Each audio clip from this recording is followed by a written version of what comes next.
India जो most बन चुका है इन्वेस्टर पूरे खित्ते में एशियन टाइगर की सूरत में, हम्म, वो इसलिए बन चुका है कि पूरी वर्ल्ड की जितनी भी कम्युनिटी जिनके साथ उनके रिलेशनशिप हैं, वो ट्रस्ट करते हैं नरेंद्र मोदी पे। हम्म, इस वक्त पाकिस्तान की कम्युनिटी में महज एक ही शख्सियत है जिस पे ट्रस्ट किया गया था हम्म, और करेंगे भी सही नेक्स्ट। हम्म, जो ये ज़बरदस्ती हम पे मुसल्लत किए जा रहे हैं सीएम हाँ, की सूरत में या पीएम की सूरत में, हाँ, ज़ाहिरी बात है ये ऑलरेडी 5 से 6 दफ़ा ये हुकूमत कर चुके हैं।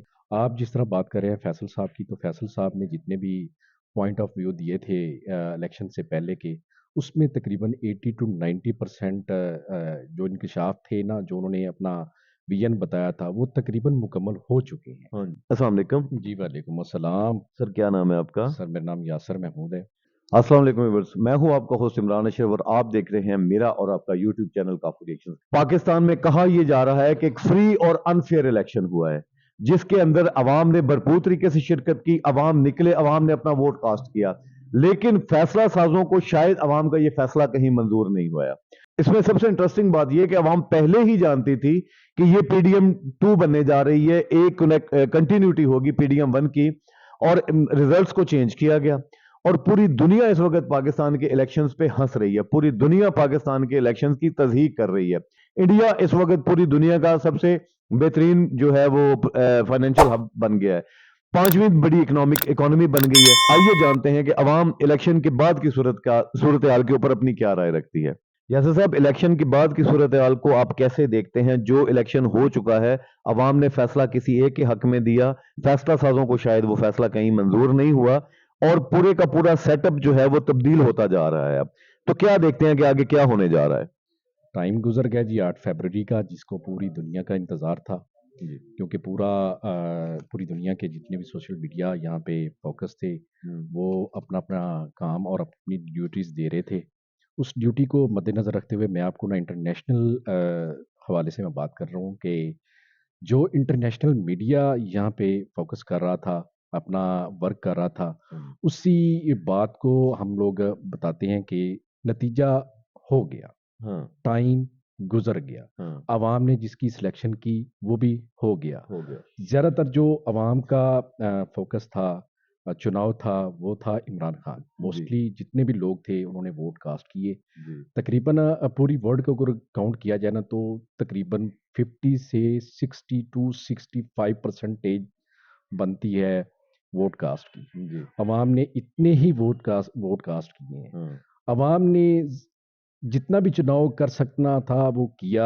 हाँ, ज़्यादातर इमरान खान को उन्होंने किया, क्योंकि वही हाँ, एक बंदा ईमानदार है जो पाकिस्तान के मुस्तकबिल को, पाकिस्तान के बच्चों के मुस्तकबिल को, इसकी मईशत को कंट्रोल करने के लिए हाँ, और पाकिस्तान को उस पोजीशन में ला खड़ा करने के लिए जो बंदा तगो-दो कर रहा था, हाँ, उस बंदे ने अपनी सारी लाइफ हमेशा पाकिस्तान का नाम रोशन करने के लिए हाँ, वक्फ की है। हम्म, जैसे कि स्पोर्ट्स आ गया, जैसे हम्म, कि स्टडी आ गई, हम्म, जैसे कि पॉलिटिशियन आ गई। हम्म, अब वो पाकिस्तान के फ्यूचर के लिए ये सारा काम कर रहा था। हाँ, तो इसी वजह से इमरान खान का चुनाव अक्सरियत में किया गया हम्म, और उसके जितने भी उम्मीदवार थे, उसको तो इंडिपेंडेंट ही उन्होंने हाँ। सभी को पहचान दी। अच्छा, यहाँ पे मैं एक चीज ऐड करूंगा कि जिस दिन पाकिस्तान के इलेक्शन हो रहे थे उसी दिन जो है वो ऑक्सफोर्ड यूनिवर्सिटी के चांसलर के इलेक्शन भी हो रहे थे, और उसके अंदर जो 6 बंदे कंटेस्टेंट खड़े थे, उनमें से एक कंटेस्टेंट इमरान खान भी थे। पाकिस्तान के अंदर वो इलेक्शन पे खड़े हैं और ऑक्सफोर्ड यूनिवर्सिटी के चांसलर के लिए वो खड़े हैं, लेकिन यहाँ पे उनको ये वो इज्जत उनको वहां दी गई। पाकिस्तान में जब वो इलेक्शन लड़ रहे थे तो वो बिहाइंड द बार थे, वो जेल में थे, और जेल में रह के अपने निशान के ना होते हुए भी आजाद तौर पे अपने सपोर्ट्स, अपने जो है नुमाइंदगान उनके साथ खेले थे। पाकिस्तान ने, पूरे पाकिस्तान ने इमरान खान को सपोर्ट किया, लेकिन शायद कहीं पे हमारे फैसला साजों को अवाम का ये फैसला पसंद नहीं आया। इसमें कोई शक नहीं है कि जो फैसला साज यहाँ पे बैठे हुए हैं पाकिस्तान में, इलेक्शन कमीशन की सूरत में, आरओज़ की सूरत में, ऑफिसर की सूरत में, वो चुनाव वही कर रहे हैं कि जो यहाँ पे बच्चे बच्चे को पता है, इलेक्ट्रिशियन को पता है, मोटर वाइंडिंग को पता है, छाबड़ी वाले को पता है, एक चाय बनाने वाले को पता है कि सिलेक्शन किस तरह होनी है। हाँ, इसको किस तरह तक़सीम किया जाना है एक थाली में 4-5 चीज़ें जो समेट के उन्होंने रख देनी है हुँ, कि फ़लाँ हिस्सा जो केपीके का है वो फ़लाँ के अंडर होगा, हुँ, सिंध का वो होगा वो पीपी के अंडर होगा, हुँ, पंजाब का होगा वो तो नून लीग का होगा। हाँ, ऊपर जो मुसल्लत किए जाएँगे सदर की सूरत में, पीएम की सूरत में, सीएम की सूरत में, हुँ, वो पीडीएम 2 जो आपने बात की है ना स्टार्ट में कि हाँ, पीडीएम की पीडीएम 2 की सूरत में ये सिलेक्शन होनी है। ये बच्चे-बच्चे को पता है, यहाँ पे अवाम को पता है कि ये करप्ट लोग जितने भी पिछले 76 सालों में यहाँ पे मुसल्लत किए जा रहे हैं, नेक्स्ट भी यही मुसल्लत किए जाएँगे। हाँ, तो फिर क्या हुआ अवाम की सिलेक्शन को जो अवाम ने सिलेक्शन की है, हुँ, हुँ, आज़ाद लोगों की इमरान खान की सूरत में हाँ, जो की है ना, उसको इन्होंने जो वोट को रिस्पेक्ट दो, हाँ, मेरा जो बात करने का मकसद है ना कि वोट को रिस्पेक्ट दो, इन्होंने क्या रिस्पेक्ट दी है? हाँ, हम लोगों ने इनको चुनाव करके इनको रिस्पेक्ट दी है ना, हाँ, तो हमें भी उसी सूरत रिस्पेक्ट में चाहिए। रिस्पेक्ट चाहिए। हाँ, वो किस सूरत में चाहिए? जो जिस तरह जीता है, उनको उसी हैसियत के मुताबिक उसको सेलेक्ट किया जाए। ऐसी सूरत हाल में देखें हम इस वक्त एक ऐसी एज में जी रहे हैं कि जहां पे हमारा हमसाया इंडिया पूरी दुनिया की इन्वेस्टमेंट को अपने अंदर अट्रैक्ट कर रहा है, पूरी दुनिया उसके अंदर इन्वेस्ट कर रही है। मुसलमान ममालिक जो बड़े हैं वो भी इंडिया के ऊपर इन्वेस्ट कर रहे हैं। इंडिया पूरी दुनिया का बेहतरीन जो है फाइनेंशियल हब बन चुका है। हम जो है वो 75 साल से वही फैसले और वही फैसले वहां पे हर दफा मुख्तलिफ अंदाज से और पुरजोर तरीके से इम्पोज करने की कोशिश करते हैं। हम अगर इतने करप्ट लोगों को, जो कि गूगल भी भरा पड़ा है, यूरोप के एक एक बंदे को पता है कि जिन लोगों को हम इलेक्ट कर रहे हैं या जिन लोगों को हम अपनी मेजर पोजीशंस पे लेके जा रहे हैं वो करप्ट है। ऐसी सूरत हाल में क्या दुनिया हम पे ट्रस्ट करेगी, हमारे साथ चलेगी, हमारे मुल्क के अंदर इन्वेस्ट करेगी? आपने बात कर दी है इंटरनेशनल लेवल की, तो इंटरनेशनल लेवल को ही आप लेके चलते हैं कि हमारा जो रिलेशनशिप है वो मोस्टली ममालिक के साथ है। हम्म, पूरी दुनिया के ममालिक के साथ है। कुछ के साथ हमारा दोस्ताना माहौल है और किसी के साथ हमारा रवायती हरीफ के साथ है। हाँ, बात आ जाती है पूरी वर्ल्ड के साथ हमारे रिलेशनशिप की। हाँ, रिलेशनशिप ज़ाहिरी बात है ट्रस्ट की सूरत में होता है। हाँ, उनको ट्रस्ट किस इंसान पे है ये पूरी दुनिया को पता चल चुका है। हाँ, वो महज़ इस वक़्त पाकिस्तान की कम्युनिटी में महज़ एक ही शख्सियत है जिस पे ट्रस्ट किया गया था हाँ, और करेंगे भी सही नेक्स्ट। हम्म, जो ये ज़बरदस्ती हम पे मुसल्लत किए जा रहे हैं हाँ, सीएम की सूरत में या पीएम की सूरत में, हाँ, ज़ाहिरी बात है ये ऑलरेडी 5 से 6 दफ़ा ये हुकूमत कर चुके हैं। हाँ। इनको क्या मिला है? इन्होंने सिर्फ़ अपने बच्चों के मुस्तकबिल को ही सँवारा है। पाकिस्तान के किसी भी गरीब अवाम का इन्होंने नहीं सोचा। अच्छा, यहाँ पे एक चीज बड़ी इंपॉर्टेंट ये भी आ रही है कि फैसल वावड़ा पाकिस्तान के एक पॉलिटिशियन है, मजे हुए पॉलिटिशियन है। उन्होंने जितनी भी स्पेकुलेशन की थी इस इलेक्शन के मुतल्लिक, इस सूरत हाल के मुताबिक, वो मैं उसको जो फैसल वावड़ा डॉक्ट्राइन का नाम देता हूँ। उन्होंने पहले बता दिया था कि कितनी देर ये इलेक्शन कमीशन क्या करेगा, इलेक्शन लेट करेगा, कितनी देर करेगा, इलेक्शन के बाद इलेक्शन का प्रोसेस कैसे होगा, इलेक्शन के रिजल्ट्स क्या आएंगे। उन्होंने पहले ही बता दी। उन्होंने यहां तक बता दिया है कि यार ये जो हुकूमत अब बनने जा रही है, पूरे पाकिस्तान को पता है इलेक्शन से पहले कि नवाज शरीफ साहब को यूके से वजीर आज़म बना के लाया गया है। वो हारे जीते, अवाम उनको वोट दे ना दे, उनको वजीर आज़म बना दिया गया है, उनकी पार्टी को इक्तदार दे दिया गया है, जरदारी साहब उनके साथ शामिल हैं। ये सारे का सारा प्रोसीजर हो गया।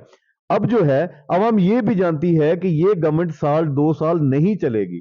हमने इलेक्शन के ऊपर खर्चा किया, हमने अपने इलेक्शन को 1 साल लेट किया, उसके बाद हमें कहीं ऐसा नहीं लगता कि साल डेढ़ के बाद जो है दोबारा से इलेक्शन के ऊपर हम चले जाएंगे।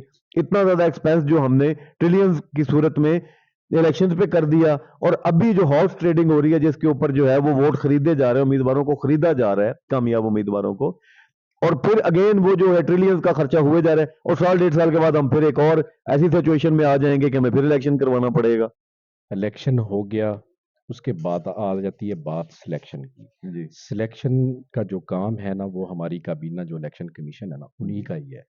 आप जिस तरह बात कर रहे हैं फैसल साहब की, तो फैसल साहब ने जितने भी पॉइंट ऑफ व्यू दिए थे इलेक्शन से पहले के, उसमें तकरीबन 80 टू 90% जो इंकशाफ थे ना, जो उन्होंने अपना विजन बताया था, वो तकरीबन मुकम्मल हो चुके हैं। हाँ जी।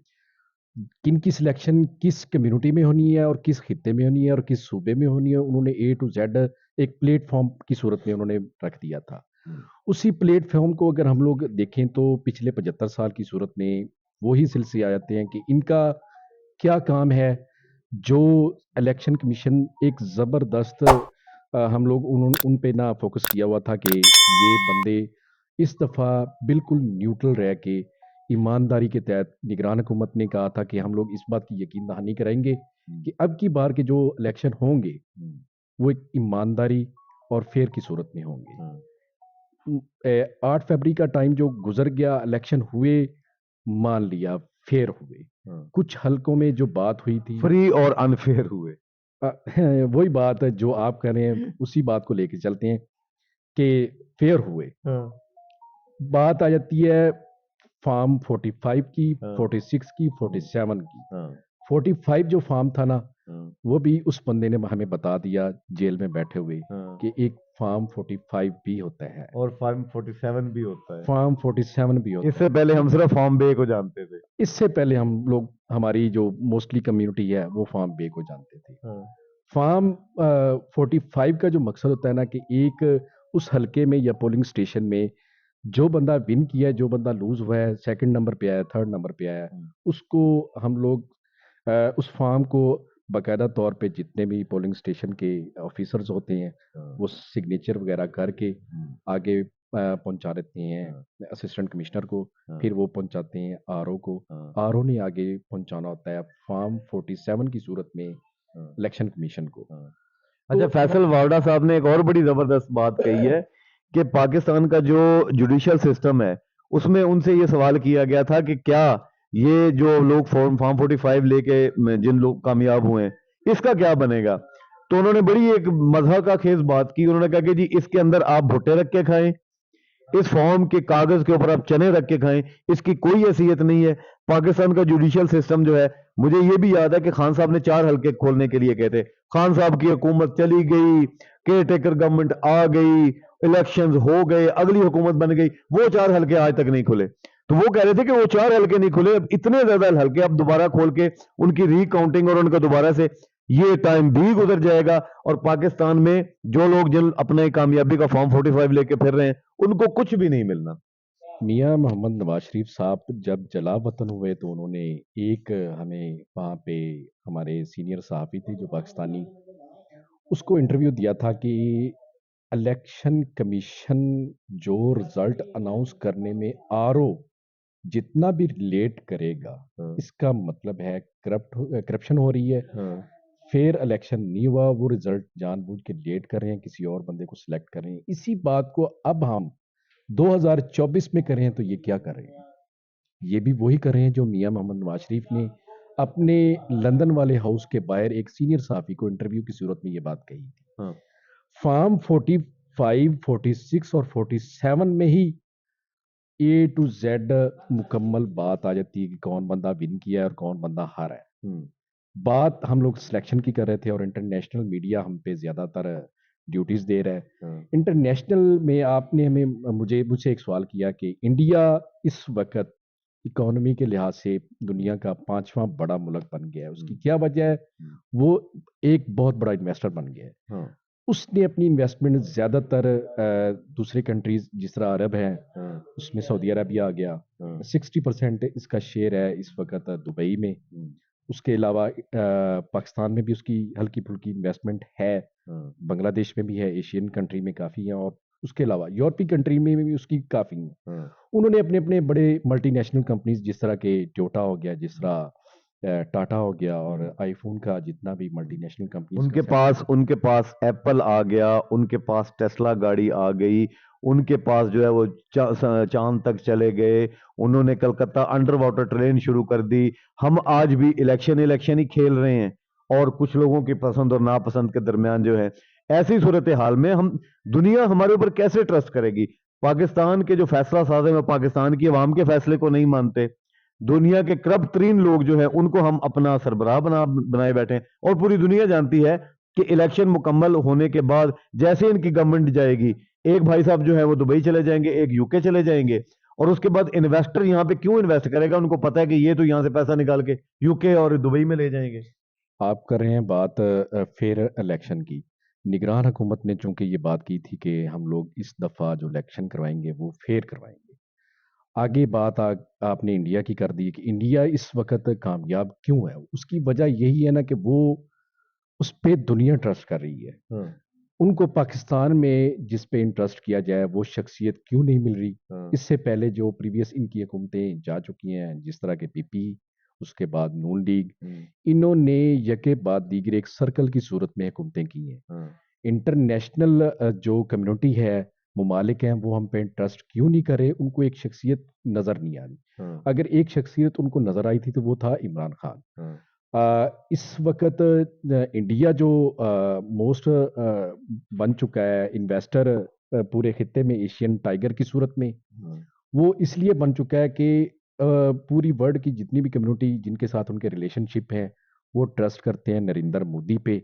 नरेंद्र मोदी जो अपनी पॉलिसीज़ को मद्देनज़र रखते हुए अपने जितने भी उसके वर्क हैं, और साथ उनका जो इन्वेस्टर है दुबई की सूरत में, हाँ, बांग्लादेश की सूरत में, सऊदी अरेबिया की सूरत में, हाँ, वो ट्रस्ट करते हैं। हम्म। पाकिस्तान पे किस पे ट्रस्ट किया जाए, उनको कोई शख्सियत इस वक्त पीडीएम 2 की सूरत में कोई नजर नहीं आ रही। सर पोजीशन ये है कि पूरी दुनिया पाकिस्तान के अंदर इन्वेस्ट क्यों करे जब हम अपने ही अवाम के फैसले को नहीं मानते। मोदी 10 साल से बैठा है और पूरी दुनिया जानती है कि वो इतने अच्छे रिटर्न ऑन इन्वेस्टमेंट दुनिया को दे रहा है कि उनको पता है कि अगले 5 वहां पे भी इलेक्शन होने जा रहे हैं 5 साल के। उनको पता है कि अगला टेन्योर भी मोदी का आ रहा है और मोदी कामयाबी से इस कंटिन्यूटी को चला आ रहा है। जबकि पाकिस्तान में दुनिया को पता है कि यहां ना पहले कुछ अच्छा था ना बाद में कुछ अच्छा होगा।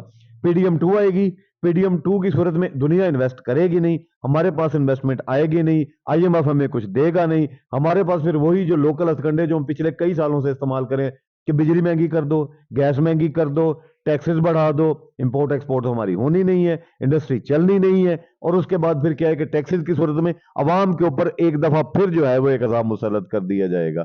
नरेंद्र मोदी क्यों कामयाब है? क्योंकि उसने अपनी जो पॉलिसीज़ हैं उसको एक स्ट्रॉन्ग इदारे की सूरत में लॉन्च किया हुआ है। पाकिस्तान में क्यों नहीं लॉन्च है? उसकी यही वजह है कि ये पीडीएम 2 की शक्ल में इस वक्त 8 फरवरी को जो इलेक्शन प्रीवियस हुआ है, उसका रिजल्ट जिस तरह अनाउंस किया जा रहा है, इन्होंने 72 आवर्स, 72 घंटे का टाइम दिया था कि अपने एमएनएज एमपीएज जिस इंसान का, जिस हुकूमत का चुनाव करना चाहें वो कर सकते हैं। लेकिन इस वक्त बात आ जाती है रिजल्ट अनाउंस करने की। इलेक्शन कमीशन क्यों इतनी डील दे रहा है, क्यों इतना टाइम लेट कर रहा है? वो यही है कि इनकी जो पॉलिसीज़ हैं वो बहुत पुअर हैं, बहुत इनकी ज़ीरो कंडीशन है। ये ज़बरदस्ती हम पे मुसलत किए जा रहे हैं। मियां मोहम्मद नवाज शरीफ साहब और जरदारी, ये इकट्ठे ही एक ही थाली में बैठ ये के तो खाने वाले। फैमिली कॉरपोरेशन है ना जो बिल्कुल पाकिस्तान में बिल्कुल, चल ये रही एक ही है। फैमिली में एक ही थाली में बैठ के खाने वाले लोग हैं। इनको पता है कि नेक्स्ट जो हम लोगों ने प्लान पिछले दिनों में 1.5 से 2 माह के अंदर हम लोगों ने जो प्लान एडजस्ट किया हुआ था, उनकी सिलेक्शन किस तरह करनी है। हेलीकॉप्टर को जो टाकी शाकी है, सफाई सुथराई वाला जो काम है, वो हुआ चाहता है और इसको किया भी जा रहा है। एमएनए एमपीएस को खरीदा भी जा रहा है। क्या है फिर अवाम का चुनाव कहाँ गया? अवाम के वोट की इज्जत जो थी वो कहाँ गई?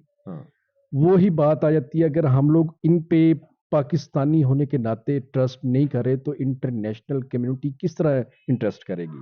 उनको वो कौन सी शख्सियत नजर आएगी जिन पे वो ट्रस्ट करेंगे, जिनके साथ हम लोग तबादला करेंगे तिजारत की सूरत में, फलाही कामों की सूरत में? किस पे ट्रस्ट करेंगे? वो शख्सियत ना इंटरनेशनल कम्युनिटी को नजर आ रही है और ना ही पाकिस्तानी अवाम को नजर आ रही है। विवश पूरी हम बचपन से सुनते आ रहे हैं कि पाकिस्तान के बारे में कहा जाता है कि पाकिस्तान यहूदी साजिशों का शिकार हो गया, यहूदी पाकिस्तान का कुछ नहीं बनने दे रहे, भारत जो है वो हमारी लेग पुलिंग करता है। हमने ये भी सुना है कि जी हमारे हमसाए हमें तरक्की करते हुए देखना नहीं चाहते।